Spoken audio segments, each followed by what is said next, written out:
A warm welcome back to the Europe Summer Regional UK Championships live from Leicester and ESL Studio 1. The brand new studio, of course, in the heart of Leicester, the heart of England, some might say as well. Now, where have you been all day? If you haven't been watching the Heroes of the Storm Championship, you've lost out. You've missed out completely because we've seen some amazing games, brilliant comebacks, and some very close calls. Just 2% might have made the difference earlier on for Team Liquid, and that's who we're going to see next, because Team Liquid go head-to-head with a team that no one expected to reach this position.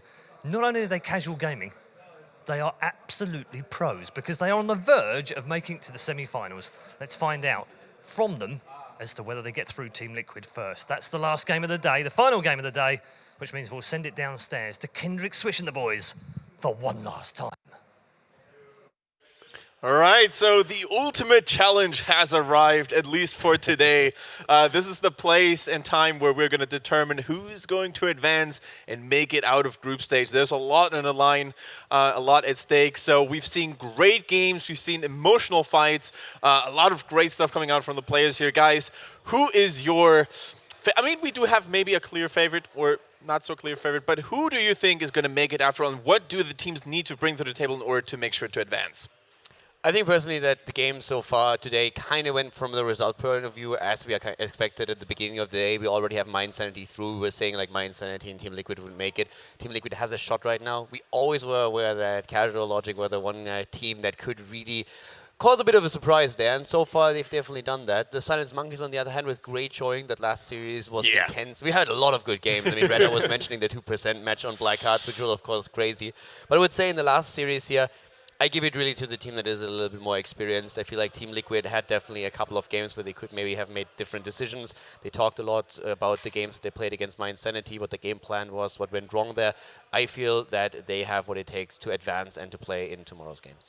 Tetra, do you agree on that? Do you think that Team Liquid's got this one in the bag, or do you get maybe in the middle of a surprise bonus or something else for casual gaming? I would give the surprise bonus to casual gaming, and also I'll give the adrenaline and the momentum bonus. However, I also agree with Caldor that the experience is a huge thing, and also Liquid, they did just come off a loss, but they've had an entire couple games to sit down, to refocus themselves, practice on the practice PCs, and to get back into that zone. And if they're back into that zone, I feel very confident in them. Right, and I had the chance to talk to Liquid Shad during the games, and he was like, as long as we don't screw up the drafts, we should have this. Because I think that was one of the major issues that they had in their best of 3 against Mind Sanity, where they just failed to recognize what Mind Sanity is strong at. Well, one of the problems that they definitely had against Mind Sanity was in the first game they got completely outdrafted. They made a very bad choice on their healer. We've talked about it already a little bit, and they said, okay, yeah, you're totally right. We made a mistake there. They had no chance of actually like out-healing all that damage. So even with a good engagement, it was just completely over. Then in a lot of the other games that they played, last map, for example, Tomb of the Spider Queen, it was more so something where they had a different approach to the game. We've been talking about Greymane like all day. We've seen him a couple of times now, and we have been talking about the potential of seeing him more focused on a melee build. The reason why they actually went for a poke build, which I feel is quite interesting, is that they said our idea was to win the early game, get the level 10, and either first or a little bit at the beginning and take a lead. And if you have a lead, going for that cocktail, it makes perfect sense, because you're going to be the one pushing, you're going to be the one poking the entire time, and you don't want to be the one that really just engages too deep and then maybe ends up losing. So they had to make that choice early, and their whole game plan kind of hinged on it a little bit. And they had 1 or 2 plays where they were trying to interrupt turn-ins. It didn't work, and in their opinion, those were really the key points where the game turned against them. So really interesting to get these insights and see how little or what kind of a little move actually can turn the entire game plan against you all of a sudden. So we've been talking a little bit about hype and momentum and how to ride it. So let's actually stick to that and watch a little bit of a hype video for you guys out there to get into the right mood for this final match.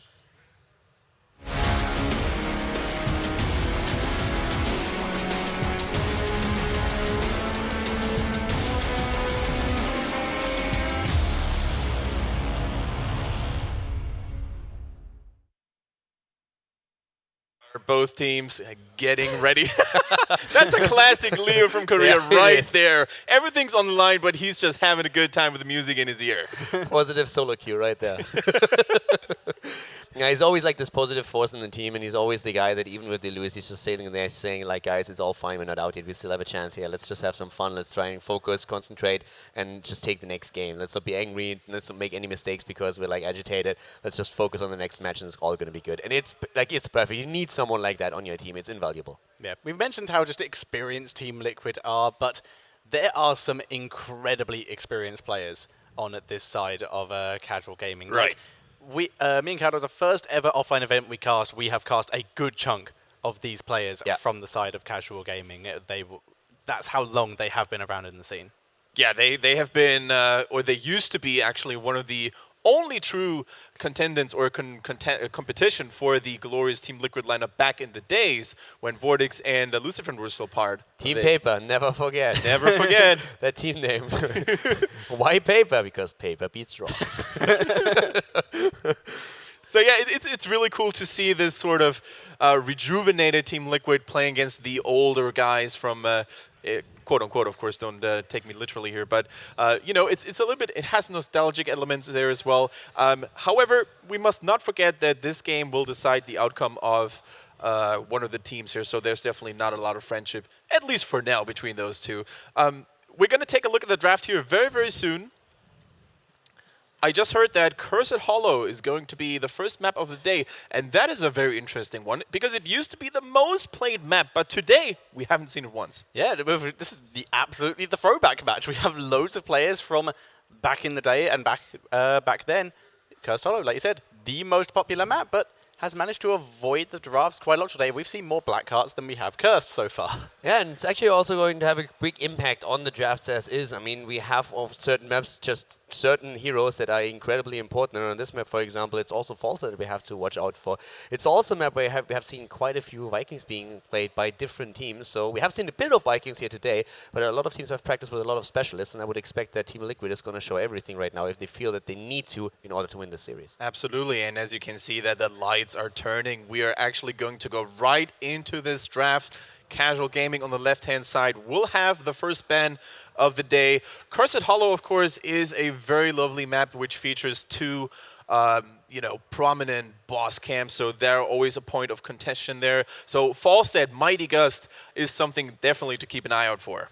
This is already interesting, because if you're casual gaming, there's two heroes that you're thinking about banning at this point. As he has already said, Falset is strong, but he's one of those generic heroes that is incredibly strong for like any team. Right. But in this setup right now, casual gaming, they look at an Illidan, they ban him, but there's another hero that of course catches their eye immediately, and it's Dehaka. On this map, he can be very strong too, and it's one of the things where Team Liquid now has to decide, alright, is casual gaming going to pick him up themselves? I actually feel this could be the first game where we are going to see Dehaka this tournament. And who better to play the Haka than the man BKB himself? Yes. I mean, he's going to be very happy about that Casual Gaming did not go for one of his precious warriors. Do you think that we're going to see the Haka Tetcher? Well, it is going to be panned or picked very, very quickly. And you can see Liquid fretting over this, like, there's a chance they might let us have it if we let it go, but if they pick it up, it's really, really strong.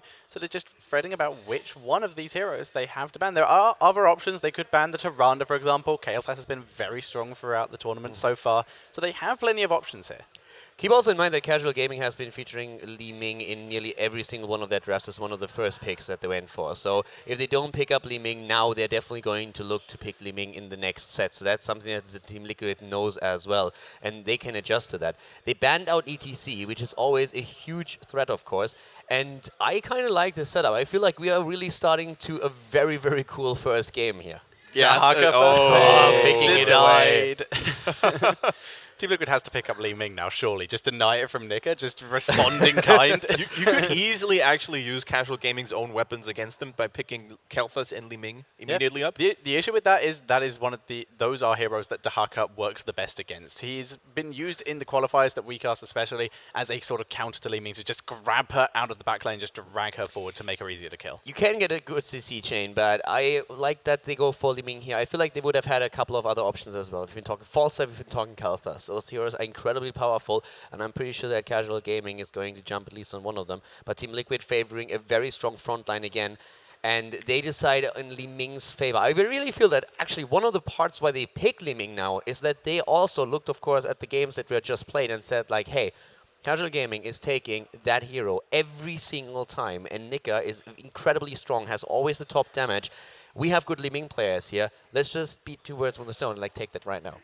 Yeah, sometimes you just have to make the call, whether you want to do your own thing and get your own picks through, or whether you want to pick something away. And in this case, you basically get 2 hits with the same strike, right? You get something away from the enemy that they're very good on, and you also take something that you are very good on by the same token. Yeah, it does, however, give away the Kael'thas, which Team Liquid are also very good on, and Casual Gaming, they respect that. They respect that he's a very powerful hero. They respect that Liquid are very good on said hero, so they're going to pick that up for themselves. This is some of the most respectful picking and banning I have ever seen from either of these teams. I really want to see Tyrande. Tyrande is going to be huge on this map now. Not only does Starfall have, of course, like, it has a great effect on any map, but on this map in particular, if you go for a fight on the boss, for example, she can be the deciding factor in the fight. Yeah. If you go for like the Curse Tribute, and there she is, and I'm loving that pick. I really feel like it's the best choice for them right now, and this is going to make Team Liquid's life very, very difficult with the Kael'thas Tyrande combo right now, especially on the map where you also can use the owl to interrupt tribute channels. It's also nice to take Tyrande away from Team Liquid, who could have used the infamous Mirande combo potentially. Yes. So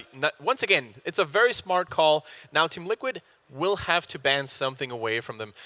They need a support, but on the flip side, Casual Gaming needs another strong warrior to fight alongside the Haka. So maybe picking away something like or banning away something like a Johanna would make a lot of sense. Johanna also being a very good pick for Casual Gaming. So what do you think, Thatcher? There is a certain hero that we saw in the qualifiers that went very well in exactly this kind of composition from Casual Gaming, and that is Stitches. We do see Sonya banned out, but we saw the hook into lick combo, which was Dehooker, I think that was called in the end, where basically you just hook into the drag from Dehaka and just drag them so far away from any defense. I feel like what we're seeing at this point now is a battle of Thrall, yes, because Team Liquid would have definitely picked him. They banned the Sonya, and that already tells me, hey, they want Thrall right now. It's really like one of the comfort picks that they have for LoL. Usually he's trying. And by the way, both of the bans that we have on the side of Casual Gaming, these are the best heroes for LoL. So they banned both of them out, and they are trying to shut him down early. You could see him actually on a Grey main even once again. And this is like one of those setups where he's not going to be too happy, because they were really aiming for that Thrall. They could have done easily picked up the Tacita as well. That would have taken it away from Casual Gaming, would have dropped him into the hands of Team Liquid, and they could have gone for a double support comp. And with that ban right now, of course, they have to think about how they are going to adjust now. I think LoL should be fine, though, because he's always been known to be very innovative and to be very flexible when it comes to playing heroes. I mean, back in the days, he used to be one of the first people to try out a damage Kharazim. Of course, that is not in the meta anymore. But I think that LoL still has a couple of options. There's still something like a Grey main, maybe being played a little bit more on the Worgen form. There's still something like a Zeratul potentially, of course. But they pick Rhaegar first, securing themselves a solid support. And we all know that Gerdemhead likes himself some wolf. Rhaegar is great here, and the thing about Rhaegar in this case is also that with the damage that comes out of Kael'thas and also Tyrande later on, that's great. And, well, we talked about it. There they are, the Vikings. I like that. It's a good pick here for them right now. They played that a couple of times already, and I like that Team Liquid is already willing to show a bit of specialist play here this early in the series. Yeah, of course, Shad is the man when it comes to the Vikings and Team Liquid, and he said that the reason why none of the other teams, Casual Gaming and Silence Monkeys, that is, picked Vikings on Towers of Doom is because they didn't have a player who could play them very well, probably. So if you don't have a player who plays them very well, chances are that you don't know really how to play against them are not that low. So I like that move, putting them out of their comfort zone and forcing Casual Gaming to react to a hero that they normally maybe wouldn't like to see. It's also one of those moments where Team Liquid has to be a little bit worried about their own setup. Now, we are having, in this case, a Tacita on the side of Casual Gaming. That's absolutely no surprise. I mean, with the Tyrande, you would have said, okay, either it's going to be a Tacita. If not for the bans on Sonya and Thrall, I would have said they could have gone maybe into an Uther as well and tried to empower someone. But they just don't have that depth anymore at this point. They need another warrior here, so they could have gone into one of the two. They need a heavy front line. That setup for them is solid. Team Liquid, then again, they go into a Zagara right now. Right. And that is actually like a good hero for vision. Like, you have a lot of vision, you pick it against a Tacita on the other hand, which can be sometimes a little bit of a problem. Interestingly enough, and I want to highlight that, we have no false stat. And one of the reasons is that they picked an early Li Ming, which is Chris's hero, and he's also the one who picks up the false stat for them. So they can, of course, deviate from that, but apparently they weren't really comfortable with this. So we've got Murden as the only real frontliner on the side of Team Liquid, whereas that hasn't really happened that often. We always had at least one melee assassin or one bruiser alongside a tank. How do you like that composition being very, very, let's say, ranged heavy? I think it works out for them in this case because they also have the Vikings. So having the single tank, especially one with the amount of survivability that Muradin has, should work out for them in the way that he can stay alive through Diablo, for example. He has the unstoppable frames on his jump. The Vikings can be played grouped, they can be played split, and still work out in that favor as well. The only issue is, like we said before, Zagara does have a lot of focus damage, but there are two tanks, which is going to make Zagara's life very difficult. If she gets stun locked, then she's going to have a very rough time. Calder, anything to add? How do you like the one tank only or one warrior only comp from Team Liquid here? To be honest, a man can dream. I don't know. I don't think so. But what I would find very, very nasty dealing with such a case is if Zagara would go for Nidus. Oh, because just more globals. Like going for that cheese. Yeah, if you have already the Vikings and you push these lanes and you try to not really fight big fights, you just like play around your opponent. And if you all of a sudden have that Zagara with the Nidus, you can do incredible push power on those lanes, and you always are guaranteed to have vision thanks to the Vikings themselves. So in theory, you could play that. If they really show something like this early, that's a different question, but I would actually like it. And I have actually seen teams at least try Nidus during scrims and just experimented a little bit with it, and some of those results were, I would say, stunning. Yeah. You think it's going to be Vikings doing the global soak? No, it's Zagara, the ultimate mind games. Just all Vikings one lane, which we did see on Blackhearts earlier. But I agree, I think Nidus would be really fun, but we've had this discussion so many times with Nidus Worm, and especially since it got buffed. Yeah, more is really good. Let's not forget that Team Liquid almost managed to make Mind Sandy bend their knees with their split pushing strat. I mean, it was a Hail Mary call for Mind Sandy, didn't work out, but they were forced into this by the constant side lane pressure from Vikings. And if you put a Nidus Worm on top of that, I think it could snowball out of control if it works. Both with that on this map would be great, but like that set aside for a moment, if they play like a more standard style and they are not trying to play around the opponent, they go for the straight up style with the more, they still have all the chances here. But of course, like with Muradin as the solo frontliner, he at least has Rhaegar as a strong support, so that's great. He's not only relying on the Tyrande or Tassadar, so that definitely gives him something here. But in this setup, if they play it straight up, without like Nidus and trying to cheese out the opponent with like lane push, then it all hinges on the Vikings and how much of an impact that they can have. Because the setup that we are seeing for their opponent is super scary for late game fights. And we've been talking a lot about Starfall and about Phoenix, and this is already tricky if you're a high hit point hero. If you're a Viking, you have absolutely zero chances of survival once you enter that area. So, without further ado, let's get this final best of 3 on the way. The teams are ready, the casters are so as well. So Grubby and Kalaris once again take it away and take us to the map. Thank you very much, guys, as we get into our final series of the night, and we have our Dahaka finally. I'm excited to see not only which build he's going to be running here, but also how it's going to play out. Coast Holler is a great map for Dahaka to be able to be mobile across a large distance. Yeah, great enough to pick him actually in first place. We have seen a lot of first bans by him, but sometimes he gets completely ignored. But here we are with a bigger map. Very nice to see him. The second most recently released hero. Dark. Of course, Tracer is not playable yet because teams wouldn't have had time to practice with her yet. Super cool to see.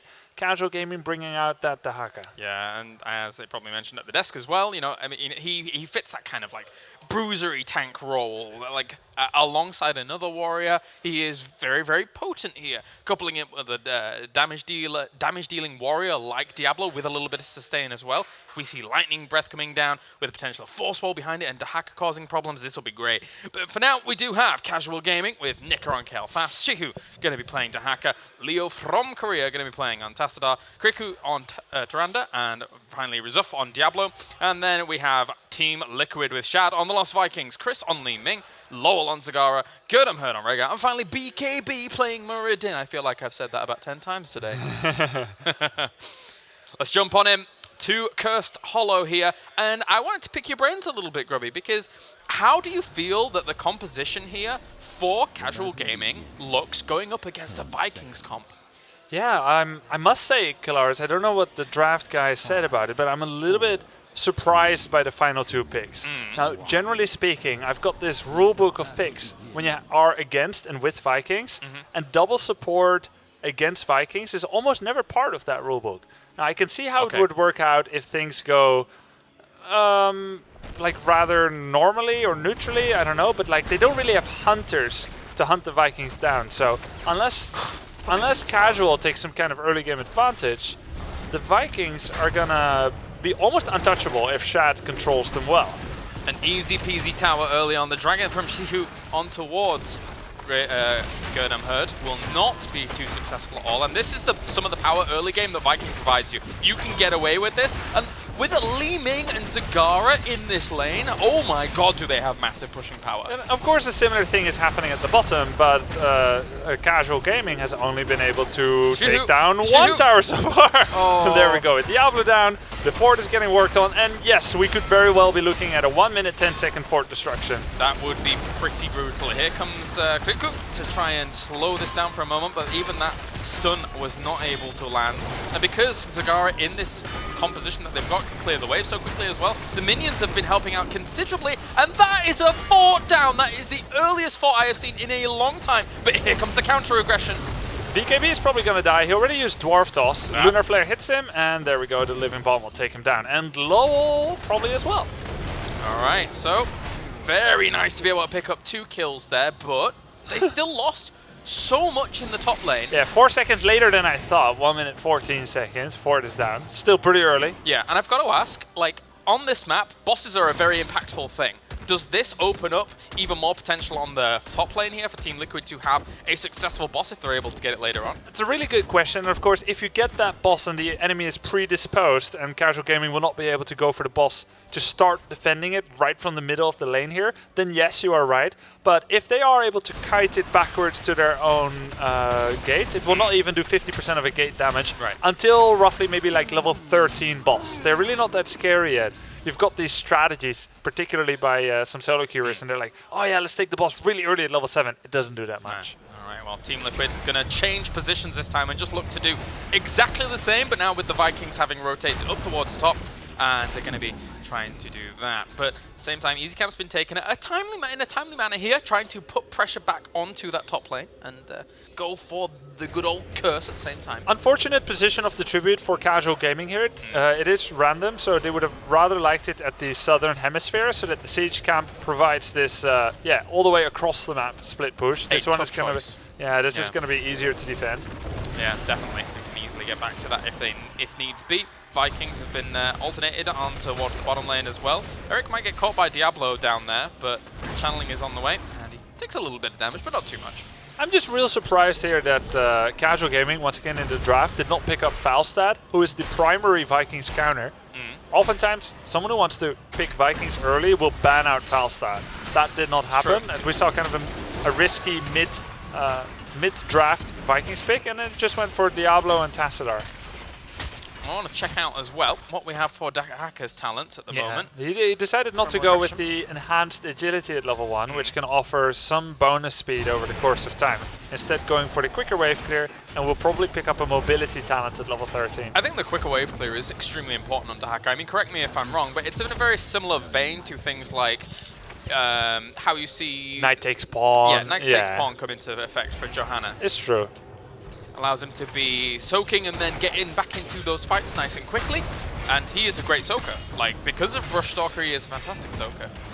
Oh, that's a great little combo though on towards Li Ming. She's going to blow on up there, and that is the power of Tyrande and Diablo. Not too often we get to see it, but it is fantastic, and Casual Gaming have got it on lockdown, and a tribute to their favor. Alright, 1 tribute apiece, levels roughly equal. Really good play by Casual Gaming so far, mitigating what the Vikings could be doing. And killing off Eric towards the bottom, so there's going to have to be a movement down there to soak that experience if they're wanting to gain it. And looking to put on pressure against Nika there. There's the stun. They could body block Nika here very, very effectively. They're pushing him into a corner. The rotation from BKB and they must have heard the sound. The ambush here by Siku. Oh, missed the tongue. The Stormbolt would have countered it. There's a kind of wind-up time, so even if he had started it, it would have been put on full cooldown by the timely Stormbolt by BKB. Nice little attempt there down towards the bottom, and good counter aggression as well. Yeah. All right, so Vikings still distributed. Surprisingly, the Casual Gaming have done pretty well for themselves in terms of experience going up against this Vikings comp, and considering that they did lose that very quickly. Jihu under some pressure though. He's going to pop his trait. He had 50 essence. BKB! Oh! Will just get away. That was close, and that was just 2 heroes against 4, so pretty impressive.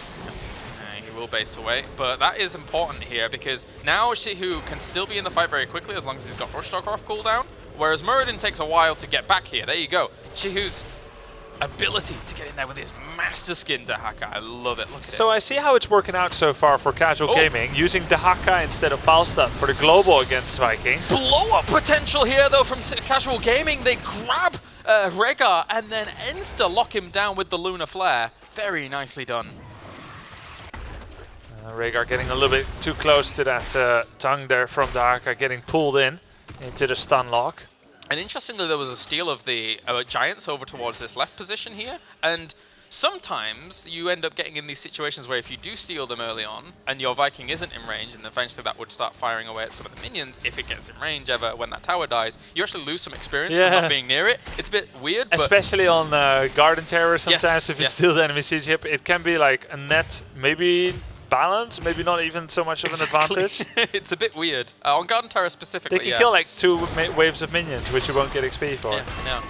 But anyway, that's by the by. And we do have these guys moving on down. They didn't lose any experience for that because they didn't take that tower down and thus it didn't move to a different location to start sieging up. Zuf gonna push on forwards here with Jihu. Wave of Force instead of Disintegrate, Hellstorm over what could be Apocalypse, and we've got Isolation over what could be Adaptation for Dahaka. For the rest, pretty much standard picks right now for the metagame. Yep, looks like it. As BKB going forwards here. Interested to see how Isolation is going to affect this game. For sure, once you are isolated, we all know that can be a little bit of a scary feeling. Shad here, going to channel this with his Vikings. Multi-purpose, multi-use. Yeah. They're the DIY lovers. They're fantastic. They'll do everything they need to. He was cancelled once by the Sentinel from Kriku's Tyrande, but rechanneled again. And this is one of the advantages of the Vikings. They are always in position for the tribute. And there was Wave of Force used there to try and push them on back. Grabs themselves a kill on towards Kael'thas, who will get away. Now, Wave of Force is something that before level 20 is pretty good. You know, it actually has its uses. But beyond level 20, when you get the level 20 talent for it, Repulsion, indeed, it's very scary. Yeah, it's crazy tier. Yeah. At this moment, it's almost like you pick it because it adds 300 to 400 bonus damage without casting time. Like Disintegrate, you're standing still for 2.5 seconds. Essentially self-stunning you. Sure, you can cancel it, but that removes the effectiveness. Wave of Force, now the displacement is kind of cool, but mostly you're just adding the damage. Right now it does 288 extra damage. It's decent. Yep, it definitely is. And obviously the Disintegrate, yeah, as you say, leaves you in the position where you can't cast anything else for a little while. But Kalaris, we're starting to see a little bit the problem here with Casual Gaming's draft. Tassadar, Tyrande, especially someone like Tyrande or Diablo, they can't really be by themselves. So we see more and more what some people call deathballing, like grouping up. We stand as one, strong together. Dahaka could be by himself, but the Viking at the top, Shad, he put Balog there, completely free reign. They're starting to get an advantage here in XP. Olaf goes down, BKB being pressured over towards this position. He will pop himself the Avatar to keep himself alive over against Rzuf as well as Jihu. As they do charge on towards him, they're looking for big damage here. Oh, there's the Ancestral Healing to keep him alive. It's going to be Fire Breath, Lightning Breath even, I should say, coming out from Rzuf to try and help out against that position. And actually they're doing very well. Jihu here tries to push away on the right-hand side. Shad summoned the Vikings with play again, and he immediately went for Tyrande, and he took down Kriku. He took down Kriku with Tyrande, with just a bit of focus fire, triple spin to win, and was staying around there.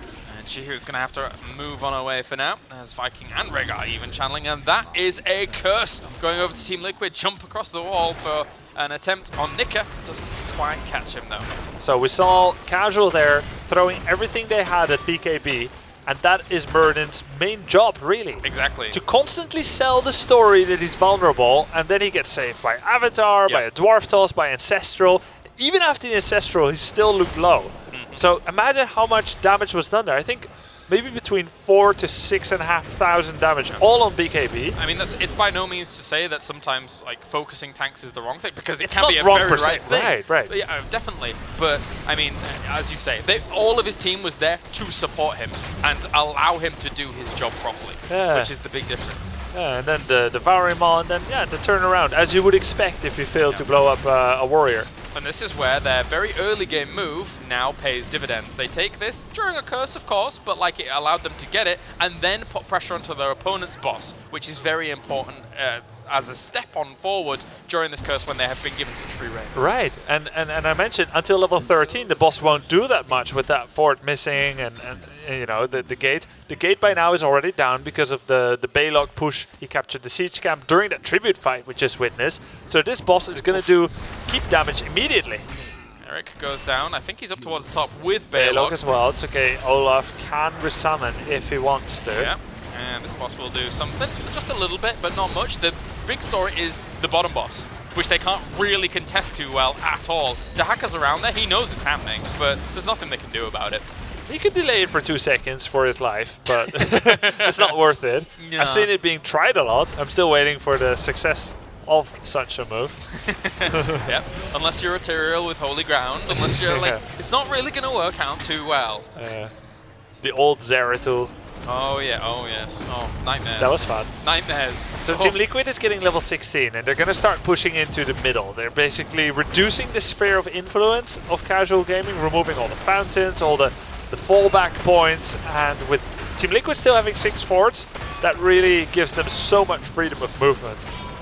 And we will have them taking down another fort. Ferocious Stalker going to be the choice at level 13 here, and that's the one that once you've used Brush Stalker, you gain 60% movement compared to the other talent at level 13, which you gain 20% movement whenever you step in a bush. So this one's very impactful for very bursty and quick assaults once you actually want to move from lane to lane, per se.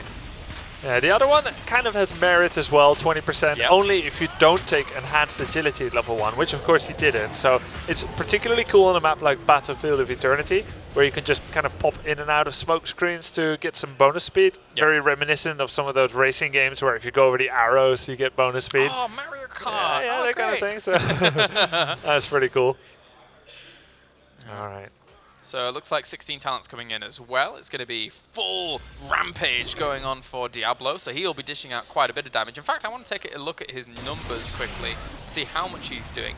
Not as much as I was expecting, really, but... Yeah, sometimes when you play, there's like a number of different ways to play with Vikings, and in this particular case, Team Liquid isn't pushing for fights too hard. They don't have that traditional ganking composition. Zagara kind of completely changes the playstyle. If that Zagara was like a Zul or a Jaina, we would see completely different type of game. But in this particular case, with so much vision and the lane push, they're pretty okay with never fighting for real, Team Liquid. And in the last game on Black Arts Bay, where they did have Vikings, they had things like Azul, which allowed them to be a little bit more... Lock down people, yeah, exactly, pile the damage. Yeah, so, and obviously, in the end, just back out and back out and back out, but... Other options available with those kinds of comps, as we do have Team Liquid just cleaning up the mid. They've done so well about rotating from boss to middle fort to just establish themselves such control on this map at the moment. And one of those things is casual can't really go off by themselves. Oh, the trap! Team Liquid sending the trap, force wall. Yeah, wanted to do some damage. Maybe if it was anybody other than Diablo, they could have tried to blow him up and then get out. But Run Things for Sure is very difficult to stick around. She who takes a lot of damage, activates the straight very quickly. Oh, that's a nice Stormbolt! Oh my god! As Chris landed a massive combo on towards him. Plague in comes in, shouts in towards the back against Kael'thas. There's a bomb on him, but actually the jump up did very well. DreamHack goes down during all of that. Likewise does Diablo on the front lines. And all the pressure was being put onto the back lines by the Vikings, etc., that they couldn't be helped. Their front line could not be helped. Yeah, that was chaos and mayhem, and the more experienced team is surviving the chaos better. They managed it properly. They got their takedowns. Vikings, even being used against Chain Bomb, were still able to be used to full effect. Keep in mind, of course, that there was Large and in charge for Olaf, providing a 1-second stun, which really raises their combat utility. as compared to something like Impatience is a Virtue, which is more of a map control ability. Definitely, and you know, as we say, that makes that backline have a hell of a time to try and get to the front to help out. Yeah, I love that one against Toronda. You just when you can chunk her with spin to win and the stun. Oh, he just revived off the back of that fight. Yeah, he's not having a good time. Razaf, that lightning breath even was to his own backline, and he had to turn around. He was like, let's cancel it. Yeah. Very, very difficult there at moments as Team Liquid in full control at the moment. And as level 20 approaches, I'm scared, man, because we're going to get repulsion. And I love watching Lee. If we do get repulsion, of course, Li Ming's hitting that combo. It's fantastic. He could potentially go for Talrasha's elements. Could, yeah. With the glass cannon and mirror ball, etc., all of his talents right now are geared up to do massive burst damage across the whole combo. So Talrasha's makes things pop even quicker. And sometimes when you do repulsion, it's like, okay, actually, I just want to take down the first hero and then immediately the second and third in one big chain. But repulsion can make that worse sometimes because you push away your victims too far. Yeah. I think in the end, the idea is to like try and push one guy towards you. What is that Baneling doing? Do you see that Baneling? Do you see that Baneling? Careful! Oh no, he's going for it! Well, there's a big fight going up towards top as well. It will be Imagine repulsion. Dahaka dragging that Baneling somewhere else. Like, come on, come with me. It's a real liability. Yeah. It is repulsion for the single-person takedown, perhaps. This is ambitious here. Are they going to be able to do it? More! Oh, and they're able to capture it from that. Likewise, repulsion pushes them off as well. A great utilization of the repulsion, actually, to be able to pick up the boss, making sure they'll be able to get it. But at the same time, we do see Zagara already falling down. Play again has come in from the back lines here, and Shad is trying to get on towards Nika, as he usually is doing, and he will lose one of those Vikings. At the same time, Diablo died towards the bottom, and Play again activated again. Yeah, so a number of Vikings were taken down, but they're all back. Zagara, Lowell, he's been taken down. Razaf. The real problem here is the longer this fight takes, the more damage the boss will do on the core. And in the meantime, the bottom tribute was actually never taken. And the thing was, I mean, the Vikings are really a pest in the team fights now because they've got checkpoint reached at that level 20, which, they all died now, but in the previous fight, they kind of just resurrected themselves twice during all of that. Very, very difficult to deal with. Tassadar will get away, and Shihu, okay. He's gonna just assumed he was gone. To the bottom. Okay. Hi, Banelings. We have this boss now, already got itself a keep. So now, this is a lot of pressure. Yeah, it's probably going to do like 10% core damage by itself if left relatively unattended, but Team Liquid wants more. They want the entire core. This is ambitious. Diablo is back up very soon. I don't know if Li Ming can fully... She doesn't have any mana. That's the big problem here. She doesn't have any mana to really make this fully work, and they're going to have to back out. All right, that's 7% core damage. Not bad. Lowell going to the tribute. Baneling is still there. That's amazing. But the thing is that we say, they're going towards core here, but there's no real reason for them to even back off too much in that instance. They know they're probably going to get themselves a curse by threatening and somebody else going there. You think they're backing off too far? I mean, the thing is, I wanted to make the point that even taking 7% damage makes it easier to call later on. Oh, sure, yeah. Anytime you can do real damage against someone who doesn't have Mule, it's absolutely a bonus. Yeah, so very nice. And now, pressuring this boss, their opponents are cursed. DreamHack is up towards the top. Yeah, he is clearing the top lane so that the next minion waves won't do it anymore. And the thing is, though, DreamHack should now have... Where has he gone for? No, he went for Hardened Shield. Oh, he did go for Hardened Shield. Okay, so... He's wanting to keep alive. We're kind of at that point in the game where a single fight is probably going to determine it. Yeah. If everyone's still at like 5 forwards, I think he takes Alpha, perhaps. Alpha Stalker. That's true. Yeah, so gotta be... Alpha Predator. Alpha Predator. Do love playing it, but of course, Hardened Shield is more a team-based play. As DreamHack is towards the front, taking quite a bit of damage there. Oh, look at that combo! Oh, Chris. That mirror ball, glass cannon. Nice aim as well. Oh, the Hellstorm on 3 targets. And Olaf is going to go down, but it's not much of an impact here at the moment. The Ancestral Healing is going to hit Lowell, and he will be able to continue on. He did auto-attack the boss there, actually, for a moment, so maybe that causes the opponents a little bit of a harder time to actually get gone. Look at this, BKB wrecking the backline. Nickard running away. It's such a chaos. The fight is all over the place. The Vikings are causing a lot of trouble up towards top. Razuf is taken too far. He is going to die. There's no way he's going to stay alive. He's gone too far. Play again. Shihu under some pressure with Leo from Korea trying to chase him to shield him. Oh, he still had Hardened Shield. Oh my god. Is he going to survive? We need Force picture wall? in picture. Oh, there's too many fights. The Kriku's going to go down. Team Liquid is getting the better end of this, much better in the end, on double fronts, and they will be able to take 4 for Vikings trade. That's the only way I can describe it. 4 for Vikings. That's true. It's not exactly a 4 for 3, is it? No, not really. 4 for 2. And that's probably going to be the game there with 4 men dead. Tassadar does not have... Oh! All right, mate. Nice shot. And that will be GG game number 1 going over to Team Liquid with a Baneling still sticking about. It took damage. He did. What happened to him? Maybe Diablo's Hellstorm? Like his Fire Stomp? It's not that long. Okay, the Fire Stomp, Oh, perhaps? maybe. Poor Baneling. He's just lost in That's like the first Baneling ever that lived through the end of a game. He's a legend. in multiple games. Or a disgrace. I don't know Baneling culture. Do you know Baneling culture? No, true. Maybe they see honor in death. Maybe that's the way. Maybe that's the way of the samurai, the way of the Baneling. Wow, what a game. Team Liquid really using this Vikings play with 31 XP soak. More than double of what Dahaka had, and he was the second highest of XP contribution. A strong play here by Team Liquid. Yeah. I feel like casual gaming was treading water and were unable to stay afloat eventually. Yeah, I mean, you rose the point at the beginning of that it was difficult for them to gain any momentum with this double support. I hate it, man. Yeah, you're not a big fan. No, double support. Vikings should neither be paired up with double support or against double support. No. It's both too slow for what the comp is trying to achieve. Seems that way. I think so anyway. We can keep discussing it later on, Gobi, but for now, we're going to go to a short break, and when we are back, it is going to be game number 2 here between Casual Gaming and Team Liquid.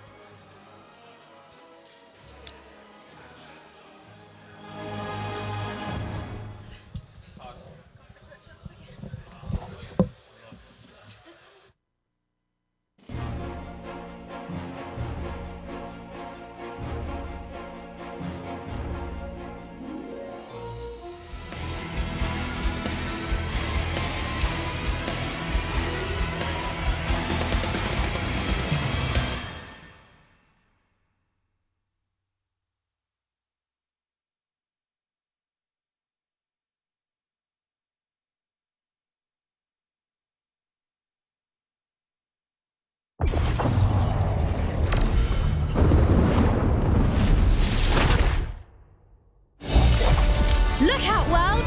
Trace is here! Ha-ha!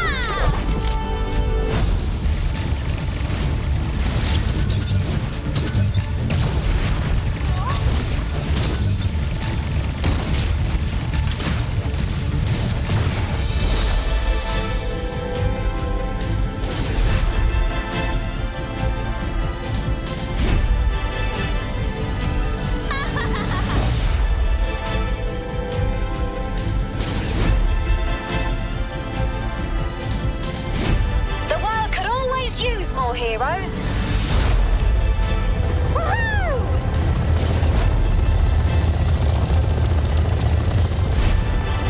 Cheers, love! The cavalry's here! Woohoo! Take that! Yeah!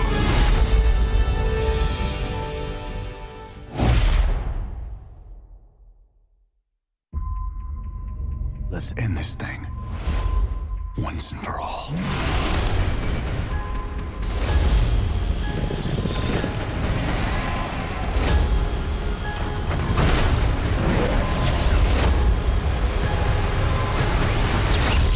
My life for ire. StarCraft II: Legacy of the Void. Play it now. No previous expansions required.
right, welcome back, everybody, to the series between Casual Gaming and Team Liquid. It's the last match for today. The winner will advance to the semifinals. The loser is out of the tournament, and we've just seen a dominating, or let's say a very solid at least performance by Team Liquid, rocking the Lost Vikings, putting a lot of pressure. We've pretty much seen what the Lost Vikings are capable of causing in the last couple of minutes. 2 fights at various ends of the maps, very chaotic, very hectic, but very enjoyable to watch. Yeah. There are teams who can deal with the Vikings, and then there are teams who play the Vikings so well it makes it insanely difficult. The word chaotic is something that I actually like in the description that you just put up there, because a few of the fights that we saw at the end were a little bit weird. Scrappy, I think is the term. When Team Liquid decided to go for that second boss, 20 versus 20, it really felt like what they were initially trying to do is actually just buy some time, bait them in not dying, and like allow the Vikings to just like get wave clear in the middle and up at the top and just like pressure core. And then it just evolved into that massive fight just, like, that went over 3 or 4 screens with people whiffing their ults and everything, and all of a sudden, like, Casual just died. They just all died and the game was over. But, like, taking that fight or allowing the opportunity to come back into this game and taking them down by going for that boss and really aggroing it to that extent, that was definitely a bit of a risk that they took there, and I don't really feel that it was necessarily needed. But as you said, a very interesting and very entertaining game for sure. Yeah, and it definitely lasted a little bit longer than many thought, so it was definitely not too one-sided. I mean, Casual Gaming, they are a team that can always surprise people by coming back, and they had a really interesting DreamHack there. I mean, it didn't really come into fruition too much. The XP soak wasn't really there compared to the Vikings, but it's really hard to do. But do you think that DreamHack had a lot of impact in that game? I say definitely so. Like you say, he didn't have much impact XP-wise compared to the Vikings. But that's the Vikings are the rankings, 3 bodies constantly soaking. DreamHack is 1 body who's able to soak and then come join his team for a team fight, which the Vikings are also able to do with their teleport with the play again. But the DreamHack just had a lot of impact. He had the 2nd most XP soak in the entire game besides the Vikings.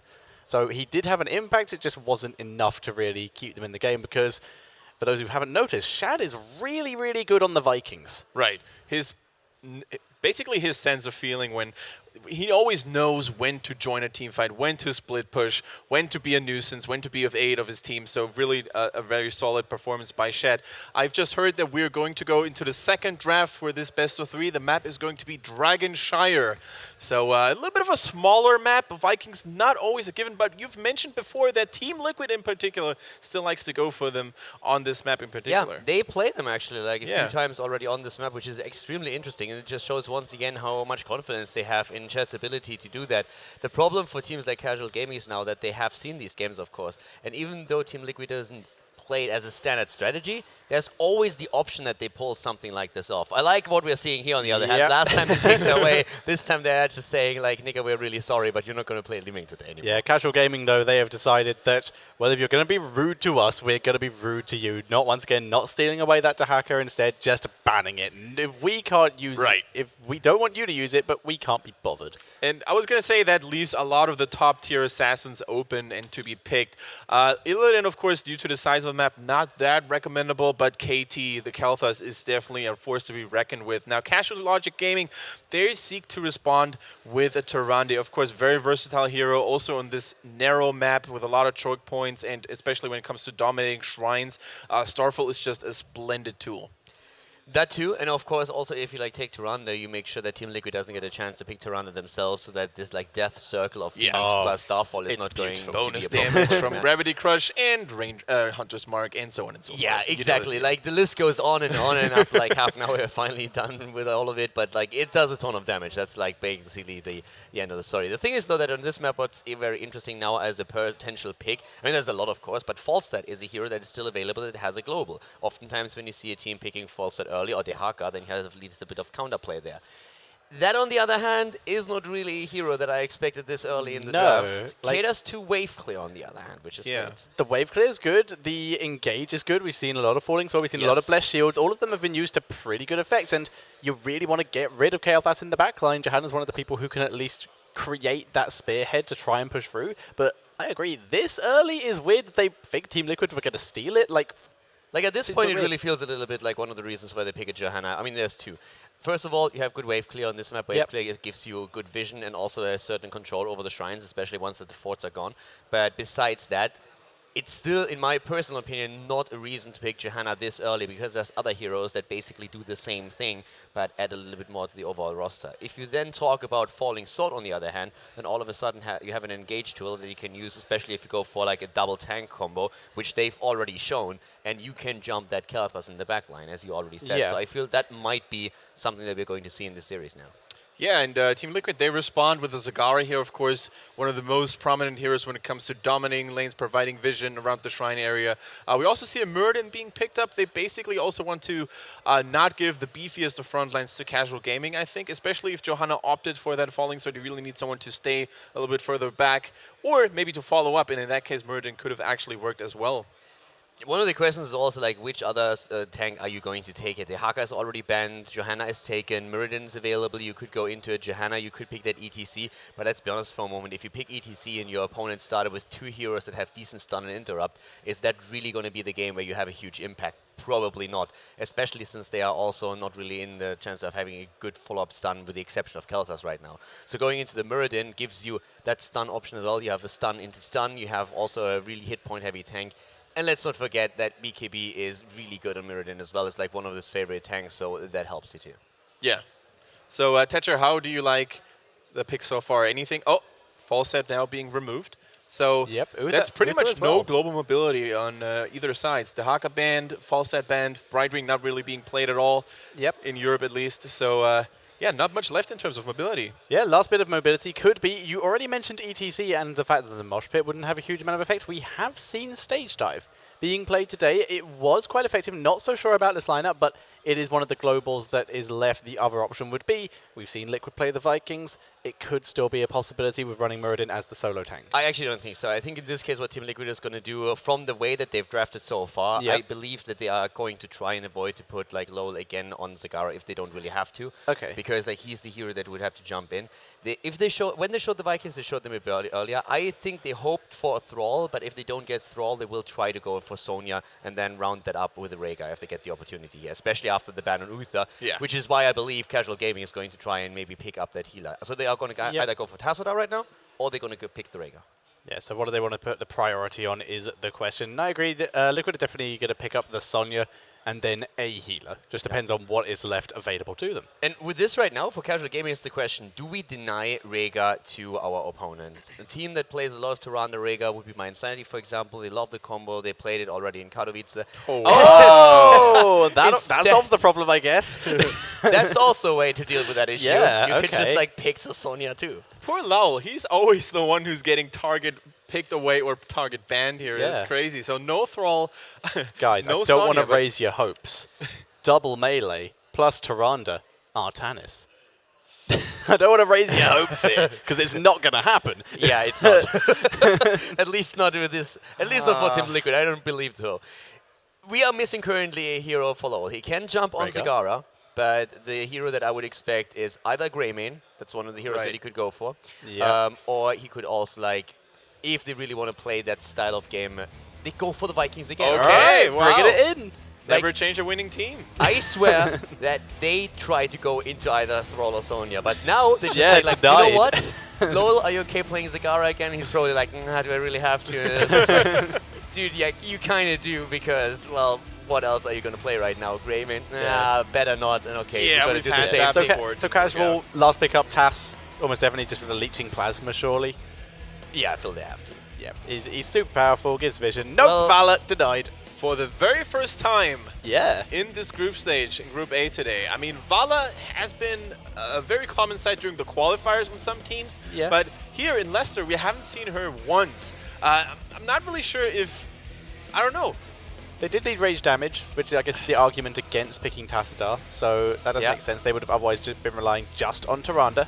And she does have a fair amount of AoE damage, which is good for Viking clearance, at least. I mean, Strafe could also work against these countless Vikings, too, if you really want to count on all that reliable AoE damage, maybe? Yeah, but the thing is, like, the Vikings are never really going to try to join a fight until they have level 16, and then you have also the stun on Olaf, so that's one of those things where it's going to be pretty annoying for Vala if she gets jumped from the side. That's usually the idea behind, like, using play again, which I expect here too. But the draft is definitely a very, very interesting one. I mean, we have seen heavy melee focus. Usually doesn't really happen with the Johanna. It's more something that you would play with the Tyrael because you use Sanctification for the engage potential and to move in. In this case, they are also playing this with the Tyrande, who will have a little bit of trouble with the healing here. So this could actually be the first game today where we see a Tyrande going into Shepherd Stalk over Starfall.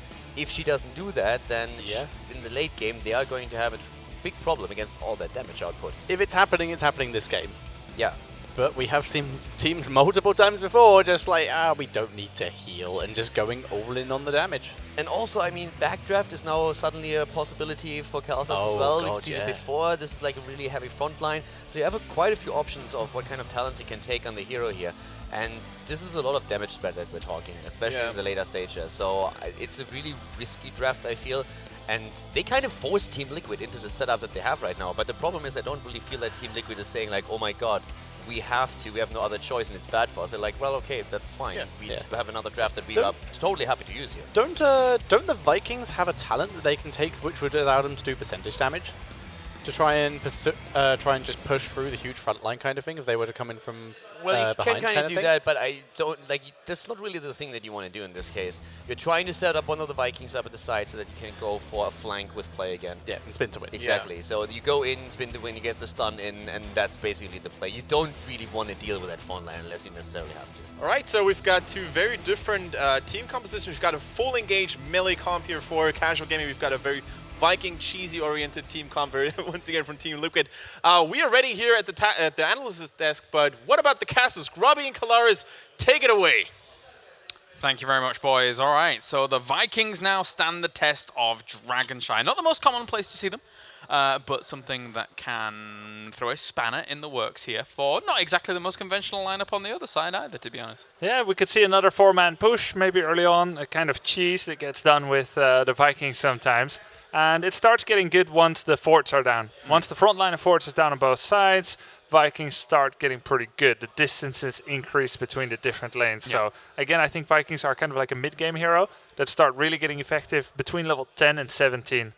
And if there's any commitment on any of those lanes from casual gaming, and TL somehow managed to break through the front in the mid lane, that opens up a lot of potentials for them to have stronger Dragon Knight control as well, because of that area around there you don't have as much room to flee back to, or close a defensive posture to flee back to. So that's definitely something to consider here as we get loaded up onto Dragonshire, and we are getting in game number 2 here between Team Liquid and Casual Gaming. To the left, it's going to be Casual Gaming. Nika on Sonya, Shihu on Thrall, Leo from Korea on Tyrande, Kriku will be on Vala, and Rizuf will be on Johanna. And to the right-hand side, we have Team Liquid with Shad once again rocking them Lost Vikings with Chris on Kalthas, Lowell on Zagara, Gerdem Herd on Rhaegar, and finally BKB, what a surprise, he's on the Muradin. He keeps getting what he wants. Yes. And he plays it well. And he keeps winning with what he wants. All right. 1-0 for Team Liquid. Another game of Lost Vikings here in the second game on Dragonshire. And once again, I'm missing a little bit the one that can hunt down Vikings and make them regret extending into lanes. Thrall and Sonya have somewhat increased movement speed, but no one flies, no one brush stalks. We don't have a Falstad, we don't have Nova or Zeratul, and we don't have the Haka. Thrall is okay against Vikings, but not the best. And once again, if you look at casual, there's 2 heroes on their team that don't wave clear all that well. Tyrande and Thrall are not amazing. Sonya is above average, Johanna is excellent, and Vala is pretty damn good as well. Generally, it's nice if all 5 of you guys can wave clear really well when you're playing against Vikings, because there's just that much split map pressure. Yeah. Viking bribery often gets taken. Not in this case, though. It's going to be explosive attacks for more wave clear. We will once again see Shot with the Baylock attack, and he will actually do an honorable crossword puzzle there, going down against that wave. Kind of a weird move. Yeah, just the kind of delay, I suppose, to hold out the top lane stronger, so that Shihu has a bit of a harder time of delaying out this lane. Yeah. It's interesting to see that he is right, so because keen on it. if he goes to contest that shrine, he will give up this soak. He has to stay here, which means that actually someone like Eric can take the shrine from someone like Thrall. It's cool, It's right? cool. It's really they cool. got the Dragon Knight. Yeah. They pick it up. 1 minute and 28 seconds. Talk about knock-on effects. Thanks to that thing. Yes, that's very, very cool. And putting Excellent. pressure on like this. Shad brought one of his Vikings down. Everyone else was preoccupied. So this is really the power that Vikings gives you here on the map. You can make your opponents do the craziest of things. What a wonderful... I thought you can only get really ahead in games in StarCraft by like minute 130, but twice in a row we've seen Team Liquid taking an advantage at minute 1.10, 1.20, both games. Any little counts at this point. They got themselves a tower towards the mid with that Dragon Knight. That is fine, as long as they're able to stall out towards the top. And unfortunately for Thrall, he's not having the easiest time in this lane against the Vikings. Yes, he's not going to die, but he is being manipulated to a certain degree. Yeah, really cool, interesting. Lots of mana talents coming out for Team Liquid. They have the mana talents for Rhaegar, for Kael'thas, full mana talents. Just want to roam around and be effective, going as 4, pushing, and staying at full combat utility. So in a similar vein to their Black Arts Bay game where they were running for Vikings, where Zul had his kind of conservation talents. Tragul's Essence, we saw also Kael'thas mana talents, Rhaegar. So they've got this kind of style that with Vikings totally on lockdown, and so far it's working out. A half-level lead here for Team Liquid. They are going around as 4. Let's pay mostly attention to here. Yeah. Do you know why the Vikings Master Skin makes a lot of sense? Why it's like space themed? Why? Because in Vikings Game 2, as we have a little bit of a fight here, and that's all a very, very good catch on towards Nika. We'll try and bring him down. He spins away. Because in the second Vikings game, North by Northwest, they actually get kidnapped once again by an evil galactic emperor that wants to put them in a zoo. And he tells a robot guard to throw them in the arena. And then when they actually get told, operate to throw in the arena, the power outage, and then they attack the robot guard and steal all his stuff and equip it to themselves. That's why they have robot stuff? So that's probably why the Master Skin is like robot space themed. All right. There you go. You're such a role player. I am a role player. So am I. I was actually thinking, like, why is the Master Skin better? Like, it has some utility. I was waiting for the advice knowledge bombs. Oh, no. Nope, you are a role player. Yeah, no, just very a role good, very player. good. Thanks, man. Because Archangel Diablo is actually pretty good. It's such a big skin. You can hide 2 players behind you. Yes. Like a Brightwing and Liming can just hide and you can't see them. That's beautiful. Yeah. And like Apocalypse and Flames is harder to see, so yeah. They're blue. They're lovely. Pay to win, Archangel Diablo. Yep. All right, well, see Casual Gaming here, just trying to delay out this bottom shrine. Not easy for them to take the top one because of the camp pushing against them. Thrall was like, he took in Venom. I can totally see why. And Venom and follow through because he wants to try and finish off a Viking. But he tried that before on Eric, and he just doesn't have the burst. Eric will start running. He heals with Eric the Swift while he's running. So I can already see this working out really well for Team Liquid and really poorly for Casual Gaming. Now, they only had 1 pick this time to follow up Viking, so they didn't have a lot of draft ability anymore. Falstad was already gone. Also, what's interesting on the side of Casual Gaming is that there's so much auto-attack focus. Like, if you look across Sonya, if you look at Vala, if you look at Thrall, every single movement here for them is on auto-attack focus. So if we see, oh, that's a nice blow-up on towards Sonya. So Muradin here arguably has to be a little bit careful because they could go Giant Killer down the line, and that will be a Dragon Knight coming out from Shad once again towards the mid. Second Dragon Knight 4 minutes after the first one, and we'll start working on the same area, maybe looking to take down a fort here already. And again, one of those powerful elements of the Vikings is that they can continue to soak experience while one of them is inside the Dragon Knight. All right, Shihu still having a little bit of room up to the top, but he's been basically camping out with Eric up to the top, and that's all that's been going on there. Well, Nika getting pushed the wrong direction, and oh boy, is he lucky that there was no follow-up for that in the direction that he was punted. It looked like an amazing leap. But, yes. Yeah. That was one of those leaps that goes on for a while. But anyway, we have Shad going to lose himself a Viking, but they got level 10 and they captured Thrall towards the top. Thrall is no stranger to being captured. And I'm on the full roleplay thing now. I do apologize. And with their level 10s, they've gained momentum once again. The random dwarf toss laziness, didn't want to walk around. Gets to the other side, maybe trying to get a pick there on Leo from Korea. Oh, it's leap. It is leap. So Nice. our prolonged leap. Leap, strafe, sundering, starfall maybe, and we're wondering if falling sword is coming in. Strafe's an interesting one. After the changes, I always feel like Rain of Vengeance is a very scary thing to go up It's against. pretty nice with starfall. Like people True. have a hard time moving out of its area of effect. But Yes! Falling sword! Falling sword! Yes. He called this before the game. He actually did. I was like, I not wonder even- if he's going falling sword. Yeah, he did say this. So normally I don't give him props, but this time I will give him props. Yeah, don't do it too much. No, definitely My not. head will get even bigger. All right, but waiting on this, I won't be surprised if he actually didn't go for Starfall and went for... The because- shadow stalking, Yeah. jump surprise. I guess both really is possible and valid at this point. I mean, there's no pick of it just yet, and obviously she is like the solo support in this as well, so any little is going to help. Oh, sure, yeah. Ah. All right, so I like this. They're making a fight really explosive with this style. Falling sword and leap. This is what you gotta do against Vikings, because guess what? You can't trade blows and poke and poke and poke and Falling go for sword. such a long time.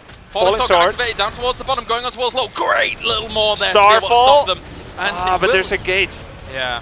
Oh no, that's not the opportunity they needed. We're looking for the block pick. Counter-attack, BKB! Oh, going on to Craig, who blows him on up there as he will push forwards as well to see how much time they can do. That Gravity Lapse was nowhere near catching anything. But Rizuf will take a little bit of damage. Iron Skin has been utilized already, so there's no opportunity for him to do that. Manages to get away, though. Some sweet body blocks and kind of movement-altering pushing by Yeah. BKB there with Muradin. But Now, if they want the ideal composition to actually go for these engages, Thrall's going to get pushed away, and it will be another Dragon Knight. Falling Sword has a longer wind-up time than Leap, right? So that is where they would probably go to first with that Falling Sword, and then follow in with the Leap, and obviously Johanna can then be the full sturdy tank that she needs to be.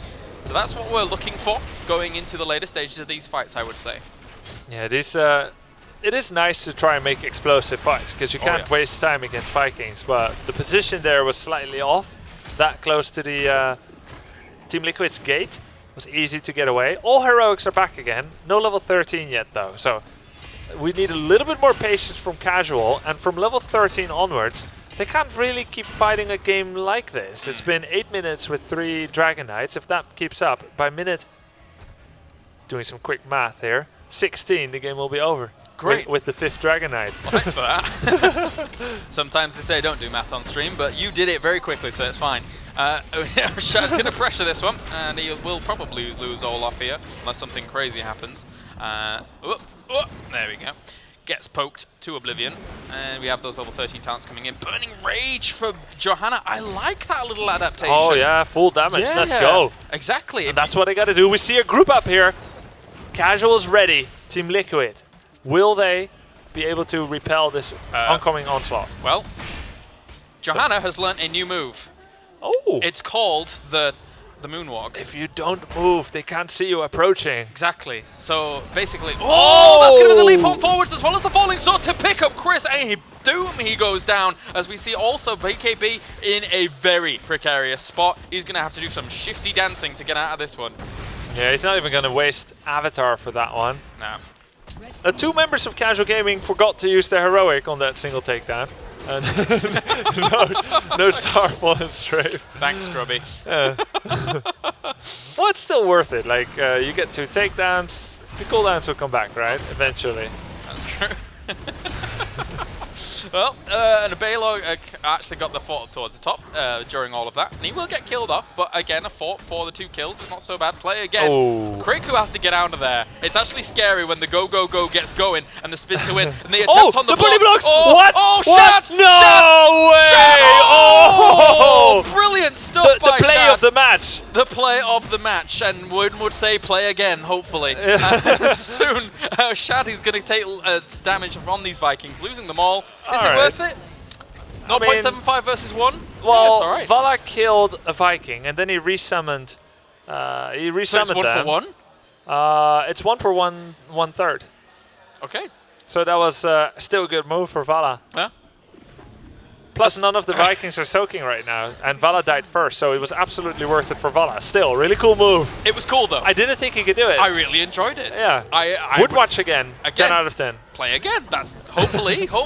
Would play again. Yeah, All right. brilliant. All right, so let's see. We've got the Knights as well as the Giants down towards the bottom at the moment. The problem is here for casual gaming is that, yes, they are getting some of these trades here and there. And yes, they're still at level 16, but they don't have an outer fort wall. And every single time a Dragon Knight comes in now, they've not got any sense of control over it because of the composition they're facing. Yeah, they just need to fight right now. Like, they take this shrine and then fight at the bottom. It's the ideal situation for casual. Yeah. And for Team Liquid, they don't need to do that. They just go cower behind the gate. Or well, they don't have a gate. Cower near the fort. Yeah. BKB giving me a little bit of worries, but you know, he is Muradin. I want to see the full combo come out again. I want to see the leap and the falling sword. Come on, casual gaming. They Show need us some it. fireworks. I mean, they need this to happen rather soon, like in the next 20 seconds or so, because casual isn't going to be able to do the ping pong cat and mouse game as easily. Can't continue this for too long, you're right. And Shad might want to pop his go if he wants to get all the way out of there. But even still, Eric the Swift, he's a swift fellow. Yeah. Yeah, he's got a lot of base movement speed. I think it's like 130%, maybe 120. It's very quick. It is very quick, and they're now kind of scouting out on either side here with BKB and Shad trying to sneak that in. A shield will say, no, Shad, no.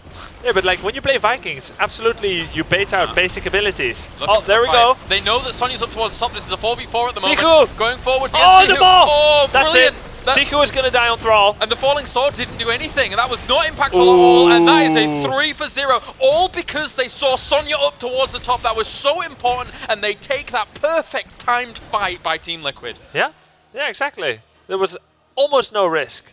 Just falling sword by itself will do 700 damage, but there's almost no stun. They need their full comp to be effective. They've got this wombo combo, so even in sometimes bad positions, you still need to try and make it work. They're forced into it. They had to deny that because Team Liquid was poising around the middle, trying to take a Dragon Knight. You can't just sit there and allow them to do that the whole time. Let's say if they took a full-blown fight with all 5 members of their team in attendance. Even so, still Eric will take the Dragon Knight. Like he's not going to join the fight. So it's a really it's kind of a catch-22. Yeah, exactly. You're damned if you do and you're damned if you don't. Rezuff taking big damage. He's going to go down as well. That's a brilliant pickup for Team Liquid. A little bit unexpected. Something that casual gaming shouldn't have given away. But Sonya is going in very deep here on towards Chris. Strafe has been popped as well. And then kind of blocks out of position to get pursuit further on there, and Nicker's probably going to die. Yeah, that strafe was probably going to finish Chris, but the Earth Grasp totem locked her in place. Exactly. Kreku could not advance, could not give the support to Nicker Sonya there. And that's focus on core here for Team Liquid. Don't think they can do that. They will be backing off here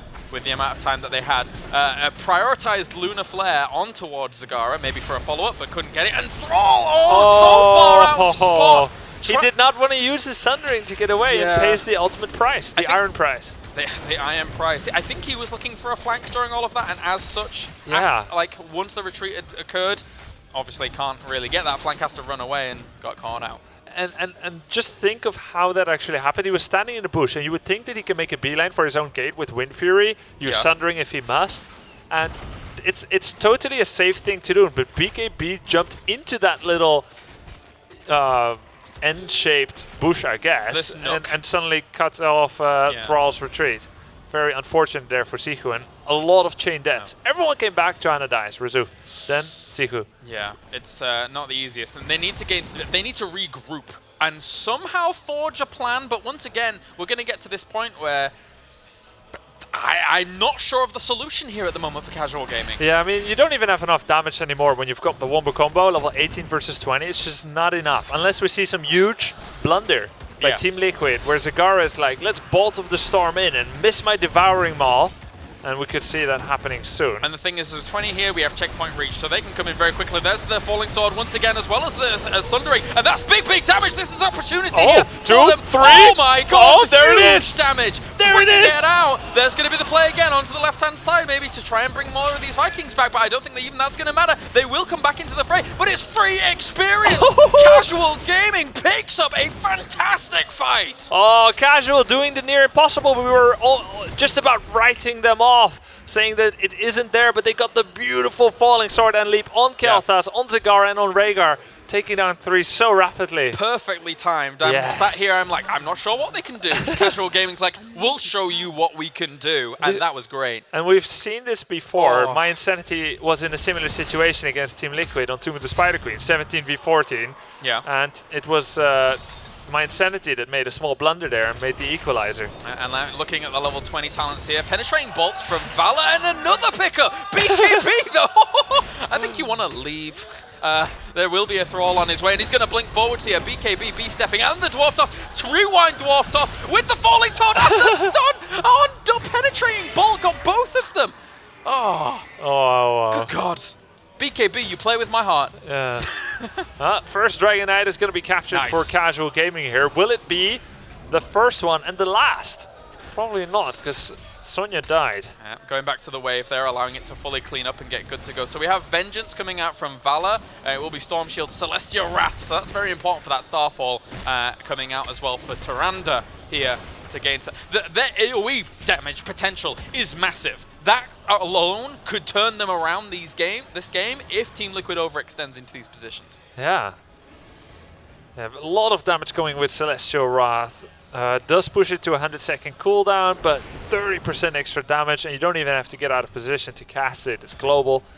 And the thing is, for Vengeance, is I feel that Team Liquid here, it's very difficult for them to actually interrupt Strafe. So where I was saying Reign of Vengeance would have been cool, I actually think Strafe here is a fantastic choice because their front line is so balls deep with Falling Sword, with Sundering, with the Leap. Yeah, who's looking at Valor? Who's looking at Valor? Exactly. You can't. You will die if you do at this point. It's cool. At some point you need some damage too. You can't just only disable the opponent. Yeah. All right, well, they're pushing on forwards here with this Dragon Knight. They've got 15 seconds left on it, full health. They want to utilize this. They want to just get as much damage done as possible, but they know it would have been nuked down very quickly prior. At this point, it's HP. It doesn't matter. They wanted to wait till Sonya came around.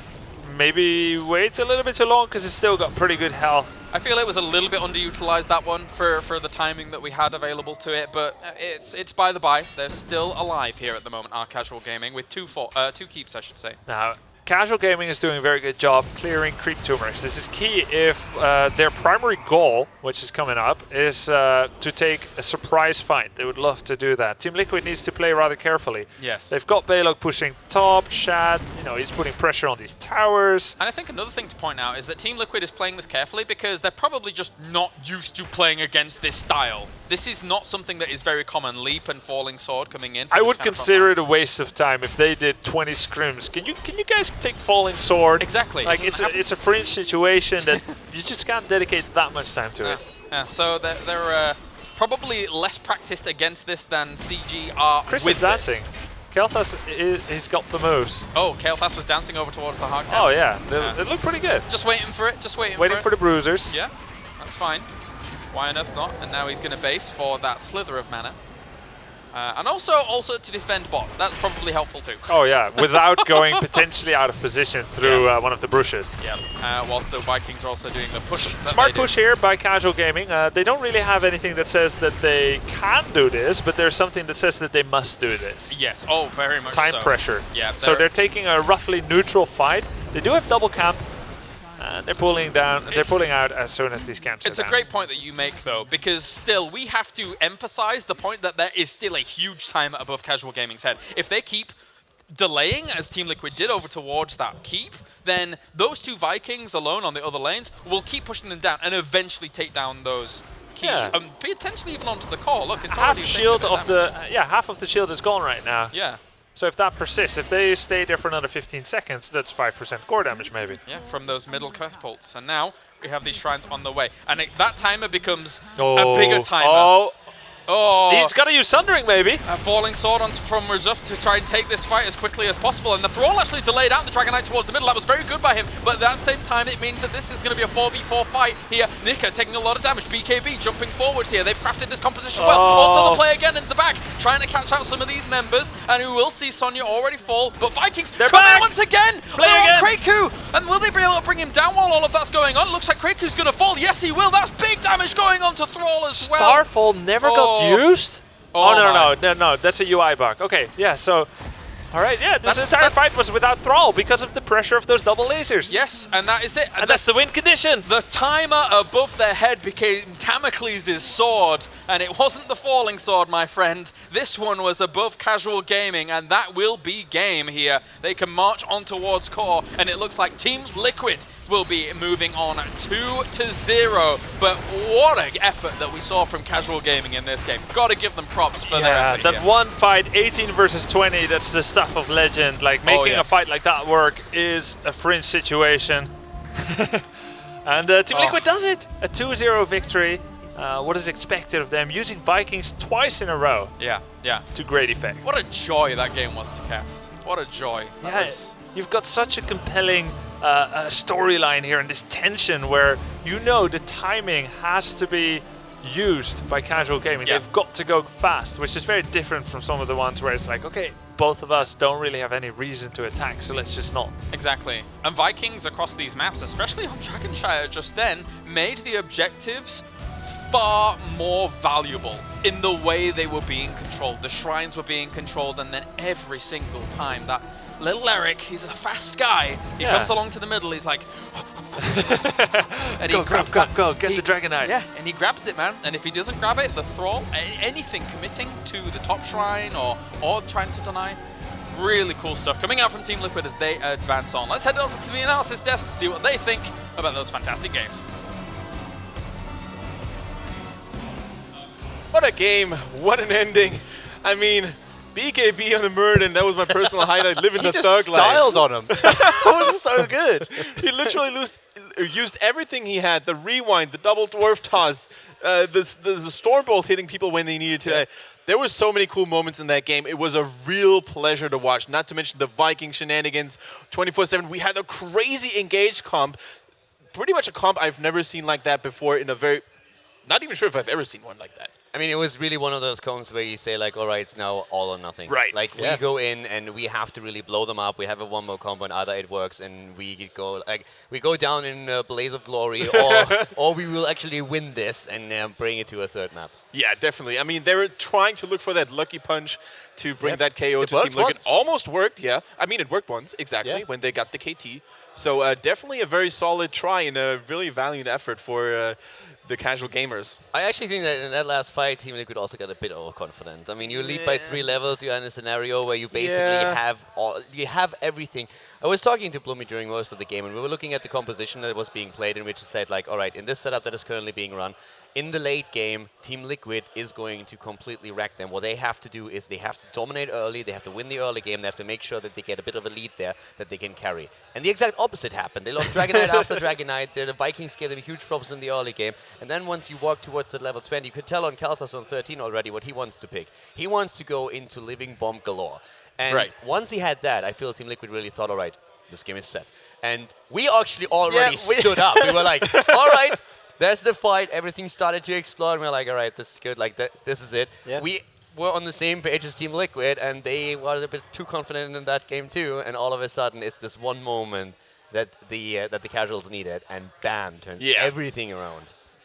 All right, so I think we have Red Eye ready for the winner's interview. So let's give it to those guys, and he is going to be interviewing the Gucci Lord himself, BKB. Yes, indeed. Thank you very much. Congratulations, first of all, because semi-final is confirmed for Team Liquid, but it wasn't quite as straightforward as perhaps it should have been in that game. It was seemingly you guys maybe overextending a little bit in that second game, maybe losing some focus. What happened? Yeah, I think we forced for no reason, and the game was ours if we just didn't force it. And I guess we just lost focus. We got a bit cocky, and it shouldn't. I think it should never happen in a tournament. But I don't know, yeah, but it happened. So, but in the end, I'm glad it went fine. You know, we just had to wait for the shrine, and we have Vikings, so we just stalled it out, and it's all Gucci. It's all Gucci now. Talk to me about how difficult it was after the My Insanity game, because you guys were very upset about that match. You were very disappointed with how you played, and I know that you've talked a lot in between the games. So what did you talk about? How did you get into the right frame of mind to play these guys? Because they're dangerous, right? You could have lost to these guys. My personal opinion is that My Insanity has one of the strongest drafts because of their their hero pool and draft variety, and I don't know. It felt really bad because our prep was really good, but we got really outdrafted in the first and third game. Even though third game was still manageable, but yeah. And after the game, we felt we had high expectations, especially versus My Insanity.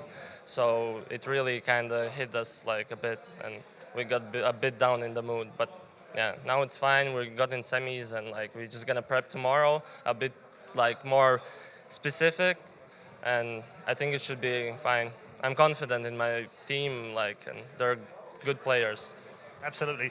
Does it help, actually, having not had the best of days today, to have a day off tomorrow and be able to watch the other players and the other teams? Yeah, absolutely. And actually, like we had a discussion that like losing my insanity, like it helped us realize our like really, those are like we had some huge mistakes in the draft, and if we wouldn't lose versus them, we wouldn't realize them. So actually losing in the end was not so bad, because we're gonna prepare for like semis even harder, and we will know what to draft specifically, more specific, So yeah, like all good now. Yeah, all Okay, well, enjoy your day off, and we will see Team Liquid back here yet again on the final day, because they are through the Championship Sunday as we see them in the semi-finals. Let's head back downstairs and see what they had made of that.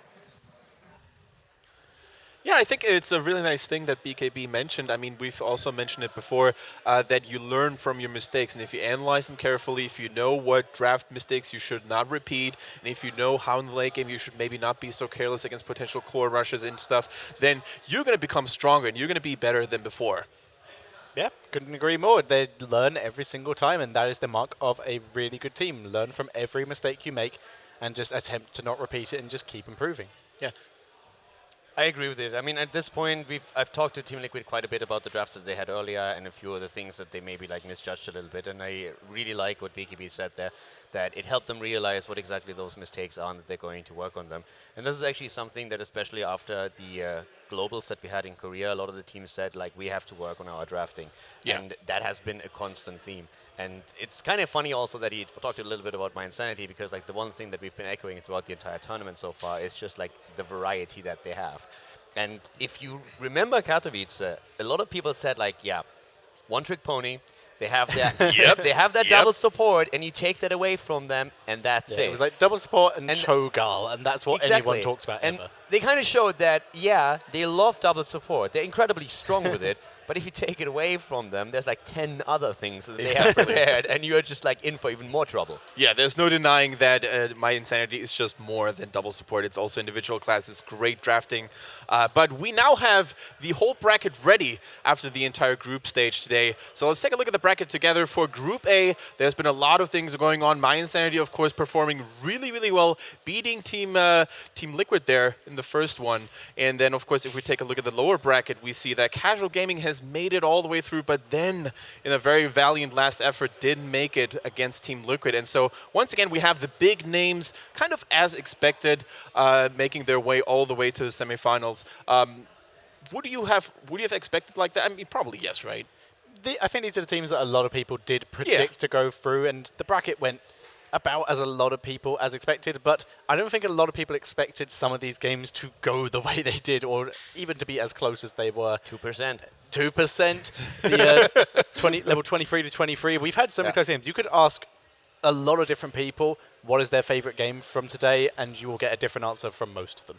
Yeah, I think we definitely had some really cool highlights today, not to mention the Towers of Doom game. That was really close. We've had that last game, very cool, with a very sort of variety of team fights going on. And, of course, the infamous 2% game will never be forgotten. I think something else we can also take a look at is what we've got going for tomorrow, which is going to be the Group B, of course, with a lot of stacked teams, really big names, strong players on paper.